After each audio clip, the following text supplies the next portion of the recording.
भाइयों, मैं फिर से एक डरावनी फिल्म लेकर आया हूँ। आज हम एक और अमेरिकन हॉरर स्टोरी देखने वाले हैं, वॉर घोस्ट्स। इस कहानी की पृष्ठभूमि युद्ध के समय की है, जहां 5 सैनिकों को एक मिशन सौंपा जाता है। उन्हें एक पुराने घर में जाकर निगरानी रखनी होती है। वहां पहुंचते ही वे जगह को अच्छे से समझने के लिए अलग अलग दिशाओं में खोजबीन करने लगते हैं। दूसरा सैनिक, जो हम उसे दूसरा भाई कहेंगे, तहखाने की ओर बढ़ता है। वहां उसे एक बड़ा सा लकड़ी का बक्सा दिखता है, जिसे खोलने की कोशिश करने पर पता चलता है कि वह ताले से बंद है। तहखाने में ही उसे एक पुरानी तस्वीर मिलती है, जिसमें एक परिवार के लोग नजर आ रहे हैं। जैसे ही वह तस्वीर को गौर से देखने लगता है, अचानक उसके पीछे से एक अजीब सी आवाज आती है और कोई चीज जमीन पर गिर जाती है। दूसरा भाई ये सब देखकर थोड़ा हैरान हो जाता है, लेकिन ज्यादा ध्यान नहीं देता। उधर सबसे बड़ा भाई घर के पुस्तकालय लाइब्रेरी में जाता है। जैसे ही वह कमरे में प्रवेश करता है, उसे एक अजीबोगरीब आवाज सुनाई देती है। ऐसा लगता है जैसे कोई दरवाजे पर दस्तक दे रहा हो। लेकिन जब वह ध्यान से सुनने की कोशिश करता है, तो आवाज अचानक गायब हो जाती है। वहीं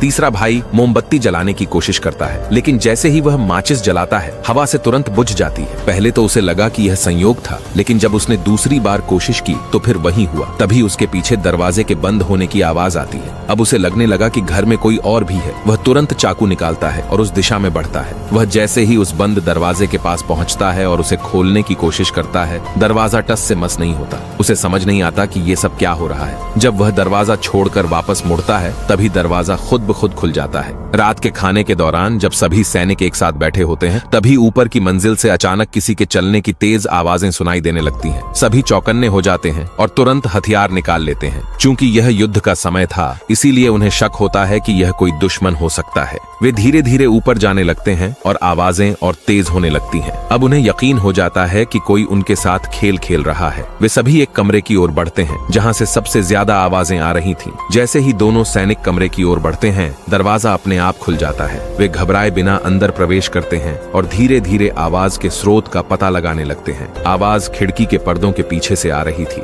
लेकिन जब उन्होंने पर्दा हटाया तो एक औरत की लाश छत से लटकी हुई नजर आई। तभी अचानक एक ठंडी हवा का झोंका कमरे में फैलता है और जैसे ही सैनिक झपकी लेते हैं, वह औरत गायब हो जाती है। अब वे पूरी तरह से हैरान थे कि यह सब सच में हुआ था या उनकी आंखों का धोखा था। तभी उनके पीछे फिर से किसी चीज की आवाज आने लगी। वे डरते डरते पलटे, लेकिन राहत की सांस ली जब उन्होंने देखा कि यह कोई भूत नहीं, बल्कि उनका 5वां साथी था, जो चाय बना रहा था। रात होते ही ऊपर की मंजिल से वही अजीबोगरीब आवाजें फिर से सुनाई देने लगी, लेकिन इस बार आवाज कुछ मोर्स कोड जैसी लग रही थी। 5वें भाई ने आवाज को डिकोड करने की कोशिश की और जो शब्द सामने आए वे थे, मेरे पैर नहीं हैं। जैसे ही उन्होंने यह सुना, आवाजें और तेज होने लगी। सब लोग सतर्क होकर ध्यान से सुन रहे थे। तभी अचानक अंगीठी के अंदर कुछ गिरने की आवाज आई।